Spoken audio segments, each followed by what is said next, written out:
I'm fishing country Victoria today. Now, what I love about this is that you can travel throughout country Victoria in most directions, heading north, east, northwest, and in the farming areas and that you'll find things like this, which is just an irrigation channel just behind me here. Now, these things get their water flow from very large reservoirs. This one in particular, which is, I think this area is probably Pine Lodge, I think, which is just outside Shepparton. The water from here comes from the Warringah Basin, massive body of water, which is filled with cod and trout. Naturally there's carp in there, there's other Australian species, and there's redfin. So you've got a chance of getting those fish because when they let the water flow through here for irrigation, that water carries those fish in it. So I've gone to a couple of larger bodies of water today. The Golden River was actually flowing quite fast because they use that for irrigation levels too. They modify the levels in that. A lot of water coming through, a bit too hard to fish today. So what I've done is I've just come and toured around some other areas. Now, I've never fished this spot before. It's absolutely beautiful here, although we're right on a main road. So of all things, you know, I'm fishing sort of, if you like, just outside the suburbs of Shepparton into an irrigation channel here, which should have those fish in it. If I do the right things, I should be able to hook them and have a bit of fun. But it's pretty warm in the sun. I'm here in the shade, it's really comfortable. You hear the crickets chirping in the background, there's birds flitting around, it's really nice. And there's cars, there's traffic, there's a road just here to my left, probably about, I don't know, 10 metres away. So occasionally there's a big truck, semi-trailer, and cars coming through, the odd tractor and farming vehicle. But it's all very interesting. As you can see, right on the road. But here's the little channel that I'm fishing into. And so let's get this out there. Now, it just means your casting has to be pretty good. I've got two rods here, one on the far side, one on the inner side, and I'm trying to cast only less than a metre out from this left hand side. So basically where all the insects would fall, where most of the yabbies would be, therefore where most of the fish will be. So it's got to be pretty accurate and not that far. So same spot each time, and try not to trip over anything here, just tighten up. And you'll notice I often have the rods pointing towards the sky. I don't have to here. As it turns out, this water is actually not flowing today, so for some reason they've got no flow in it. Now there's see the tip of that rod on the other side is starting to move there. Now those little hits can sometimes just be yabbies, but anyway, the reason I've got them down like this is I don't need to keep my line out of flowing water. So I can keep these just off the ground, low like this, and that way it keeps the tips and that out of the wind, so I can see much more clearly what those tips are doing when a fish bites, rather than have the wind move them as well. I've hooked into my first fish.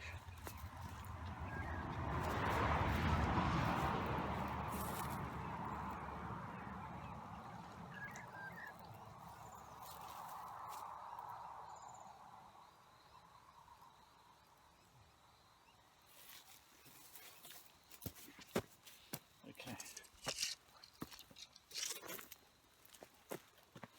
Oh, okay. Well, small channel, small fish. But what the heck? I wasn't really able to fish anywhere else today, so I'm going to be maybe catching a few more of these. Bit of interest, bit of fun. Okay, on a day when it's beautifully sunny but nowhere else to fish. Okay, I'll settle for this any day. Well, I've caught another one. The only trouble with this type of water is it's very narrow, so he's just crossed over my other rod. Anyway.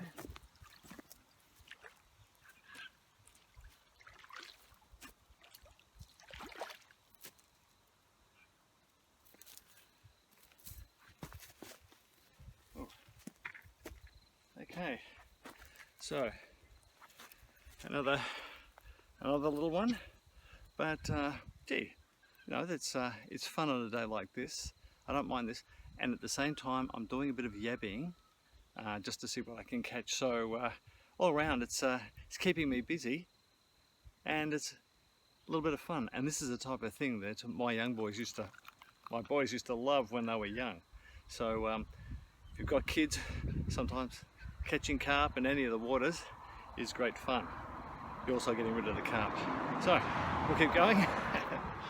And just on this, what I've been using worms. Yabbies have been taking the worms, so I know there's plenty about, so I'm hoping that my yabby fishing will work. And with these things, if after a while, if you're losing too many worms, which can happen with the yabbies, then sometimes putting a bit of bread on or something like that will help. I mean, it means that then you're going to start to probably only going to catch carp, but if everything's taking your bait, then you're not going to catch much else anyway. You're not going to catch the natives. What I've also done is I've rigged up a little float system for my yabby fishing. So this is just, you can catch fish with just a piece of meat on a string. What I've got here, a little bit more sophisticated. I've got one of my rods which I broke some time ago, and I've just made that into a length. That's my stick to hold my string, which is just fishing line, with a float, as you can see there, a float there to give me an indicator of what's happening. And I've got a couple of split shot holding that down, and I've got a little tiny bit of carp on the bottom of that. So every now and again I see that jigging and bobbing. I know there's a yabby on it. I've got my net, so I'll maybe be able to pull out a few yabbies that way. And that's really, really good fun. And what I love, I think most people who have ever float fished before love it, because the indication that it's given you is they're very, very sensitive ways of fishing. So it's a great indicator. And the indication is there's something on it. Even if it's only the tiniest amount of bite or weight on it. And I guess the other thing is that it gives you a chance to almost be half fishing, if you like. It's not the same as pulling in a string. You're actually using an indicator so that you can catch those yabbies, hopefully. We'll see how it goes. I've used this once before, it does work, but I only had a little tiny piece of meat on it, carp meat on it, so I might have to put another piece on there. But it was bobbing before. Maybe the yabbie's gone. Oops. And so we'll see how we go with this. Maybe I'll get a few that way as well. Can you see the float there? It's actually going underwater, which means that there's a yabby on it. So he's lifting it up now, and he's taking it away. So what I'm going to do is try and get him in now. We'll see how we go on this one. So just very gradually pull him in. In fact, what I'll do is I might just pull the string. They seem to be better if you drag them along the bottom rather than try and lift them up. He wants to get out of here, there's no doubt about it. So just put the net down.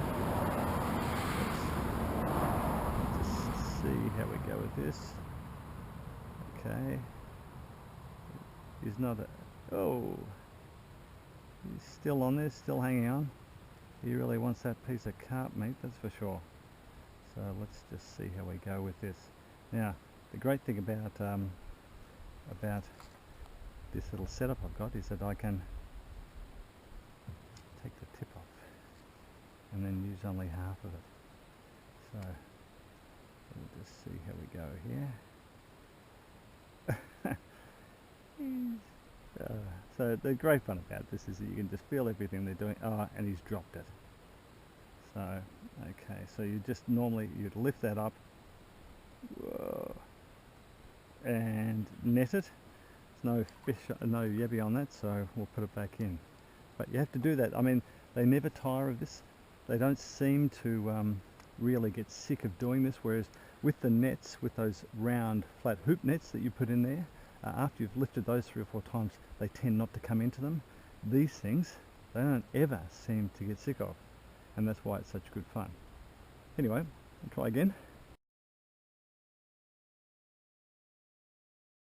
The thing to do when yabbying is always have some good meat to attract the yabbies. So I've got a chop here.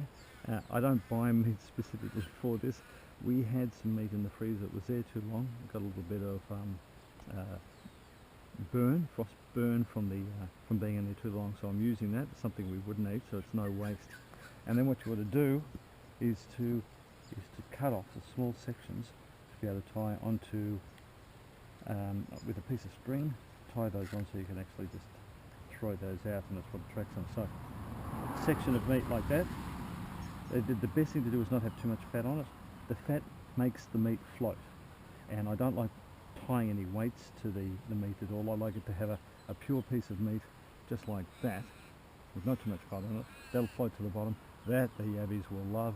It's big enough to easily tie onto, that piece of meat is big enough to tie onto a piece of string, and it's a perfect thing to attract those fish in.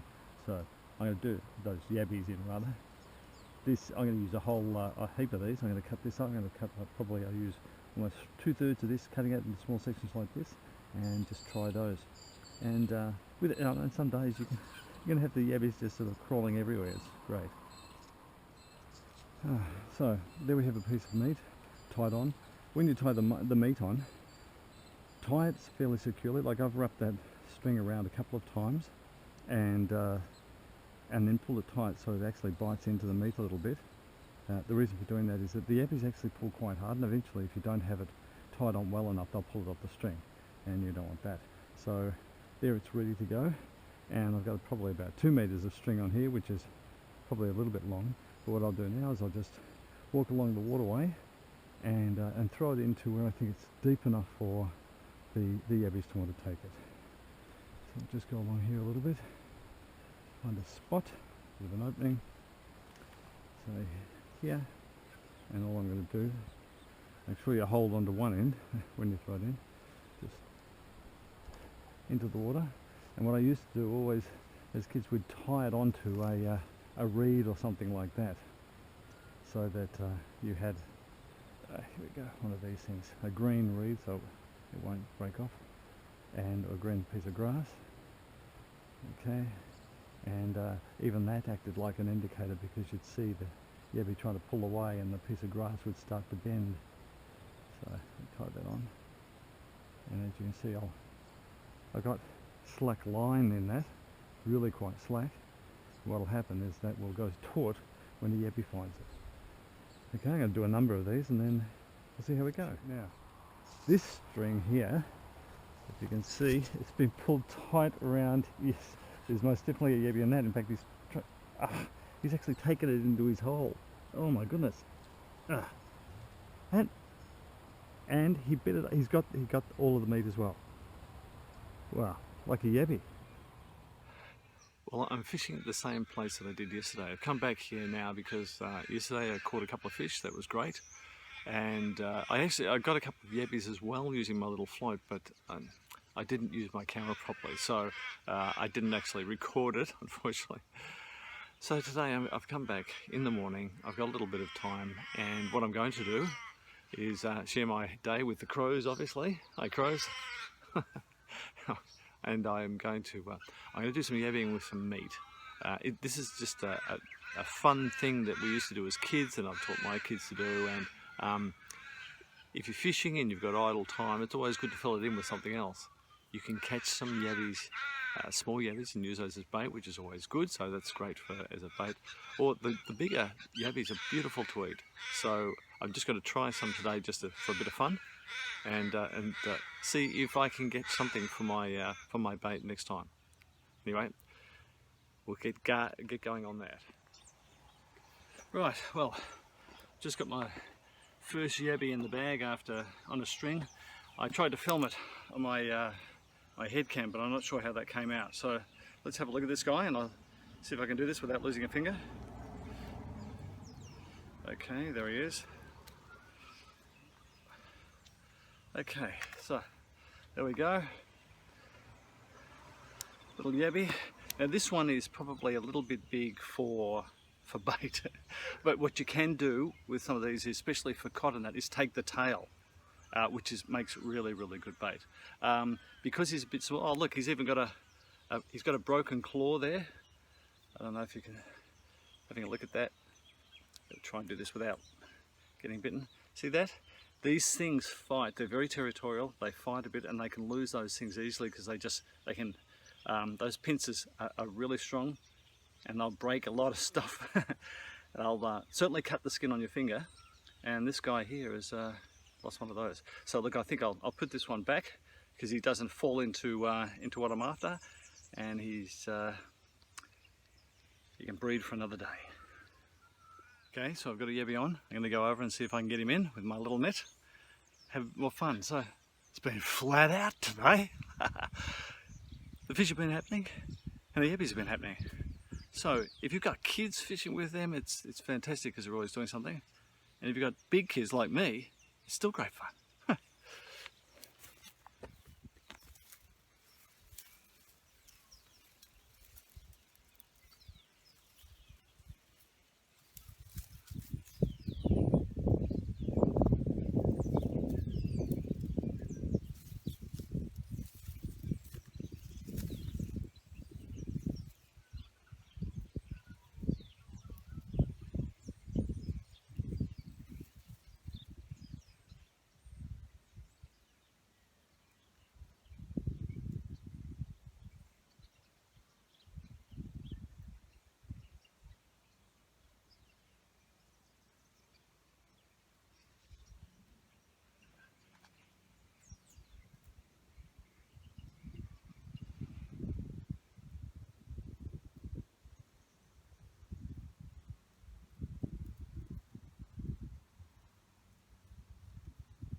Okay, so another little yabby. I'll just get him out and show him. So, ooh, okay, there we go, smaller one. Now, yes, look, you can catch a few more yabbies at a time if you use one of those hoop nets. And I found in the past that if you put a hoop net in, after a couple of catches with that, you know, pulling it out and you've got a few yabbies in it, then they tend not to come back. So once you've done an area, you tend not to get any more. The string they seem to go for forever, for whatever reason, and it's a little bit more fun just to make it interesting. So I could have done it more efficiently with a hoop net, but today I just wanted to do it with string, and it's been pretty good. There we go.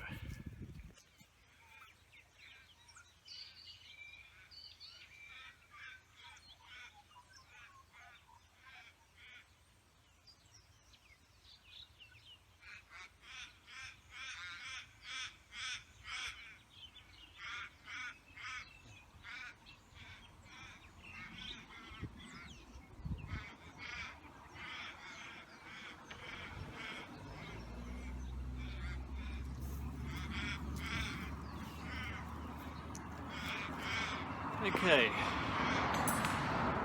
another yabby on the meat.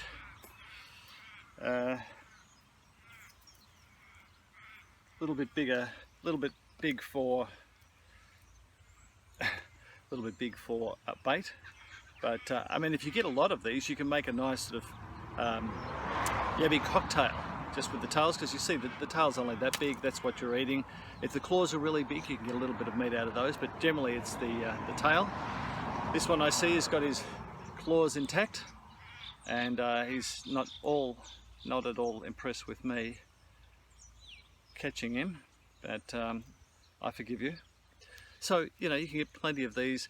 You want them a little bit larger if you're going to eat them. You want them a bit smaller if you're going to use them as bait. Although, if you were going for big cod, etc., you can use yabbies. This probably may be a little bit big, but you know, not too much smaller than this. And as I say, you can take the tail, and that makes great bait. And for redfin like yabby tails. So there you go. So it's been a bit of fun catching these things, catching a few, well, unfortunately, carp, but it's not bad, you know, and I'm fishing a tiny little channel, so it just shows you can fish anywhere if you do it properly. Now, this is interesting. I just saw I saw a couple of twitches on my rod. Nothing had taken at that point. I did a small half wind, and all that did is move the bait on the bottom. Moving the bait stimulated this fish to grab it, and I had the fish. So I didn't just reel in so that I can cast out again. I took that half turn. Now that's really important because that happens a lot. I use it a lot. Things like brim will really fall to that one. Redfin in particular will fall to that, and obviously carp. So anything that thinks it's going to lose a meal, in other words, it feels all of a sudden that meal has been taken away or the meal is live and swimming away, it'll go for. And that's what this one did.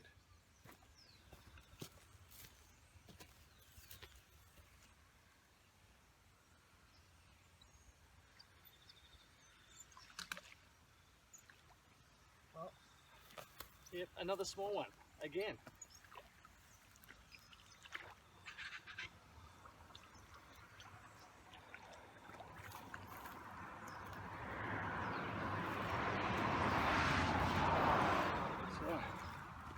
Oh, I think they're actually getting very, very small, but they're continuously happening, and I'm using all the standard, you know, approaches. I'm using my burley in the area, using worms, hoping for something else, but continuing to get these things. Anyway, not all bad. So while I was fishing here today, and this is just what's wonderful about Shepparton. Yeah. Ian Carlisle was just coming along with his horse. Yep. He's got an 8-year-old. What's the breeding again, Ian? We've got a bit of quarter horse Clydesdale cross. Quarter horse Clydesdale, and Clydesdales are those big draft horses. Yeah. And you can see in this how beautifully big he is. Yeah. But just look how quiet he is. Broke in well because, see, I just thought I might have a bit of trouble. See, he was 6-year-old when I got him. Yeah. And he was still a stallion at 6-year-old. Yeah, so that's a lot of maturity in the horse, isn't it? Yeah. But no, he's a good horse. Anyway, what was the name? Wayne O'Keefe. Good on you, Wayne. Okay, yeah. Thanks, Ian. I'll meet you along the road one day. Okay, we'll see you later. Yeah. Okay, bye. Bye, Wayne. See you.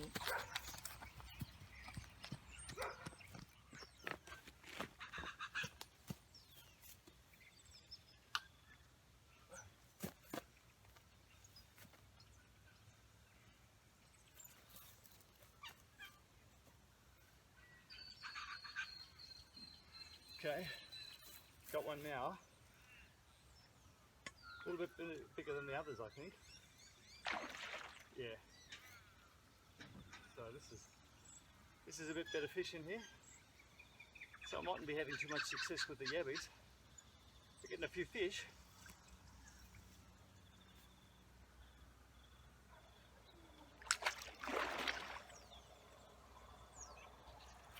So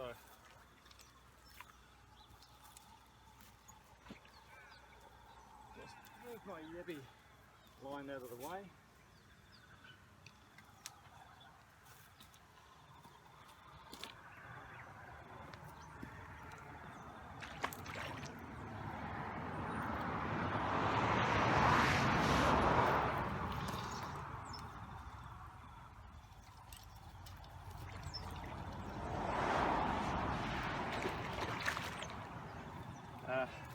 Might need to get my net for this, and it's in the car at the moment, so as per usual I'm always prepared. So I'll just give him a bit of slack and go and get my rod.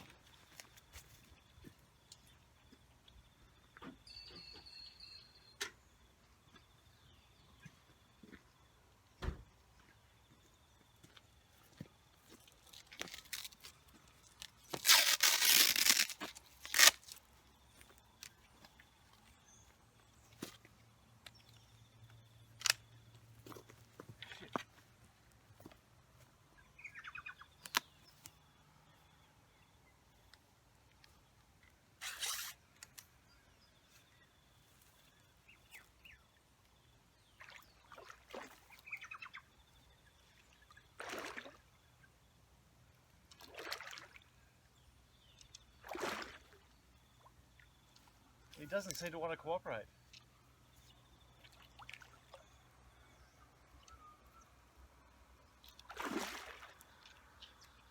This is a dangerous time. I've got him right here. Not much line there, so that's stretching as much as it can. But my rod has got plenty of flex in it, so that's acting as a shock absorber. I just have to let him wear himself out of it.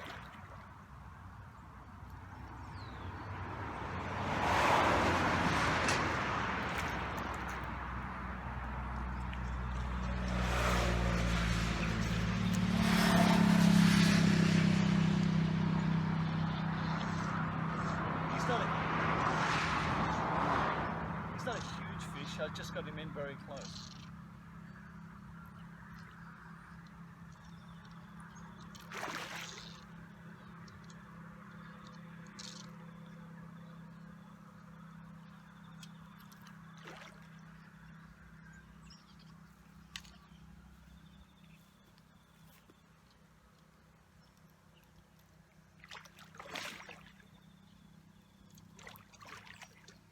Well, he's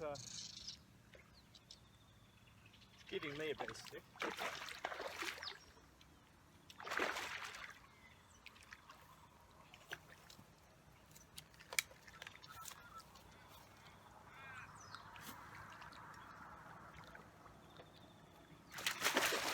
Oh.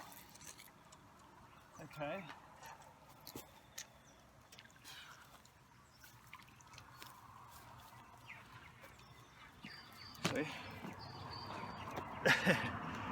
There is a bit of weight on this guy. Oh. Oh. That's a bit of effort. So let's have a look at him. I'll just pick him up here. It's yeah, it's a fair size actually. Just take the hook out. Great thing about carp is they have those big rubbery jaws, so the hooks really get stuck in there well and don't come out. So once they're hooked in the mouth properly, they're hard to lose. It's more about your line breaking or them getting in, and you're getting into a snag and things. Just trying to. Okay, he's not happy to see me. Gonna break my rod as well. Gee whiz. I'll just get my pliers out so I can get him out. Sit.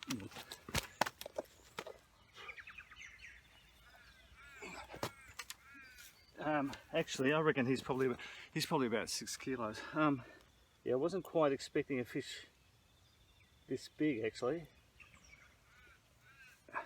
in this water. Okay, let's have a look. Oh, wow. Gee, what did I ever do to you? Anyway, pick him up.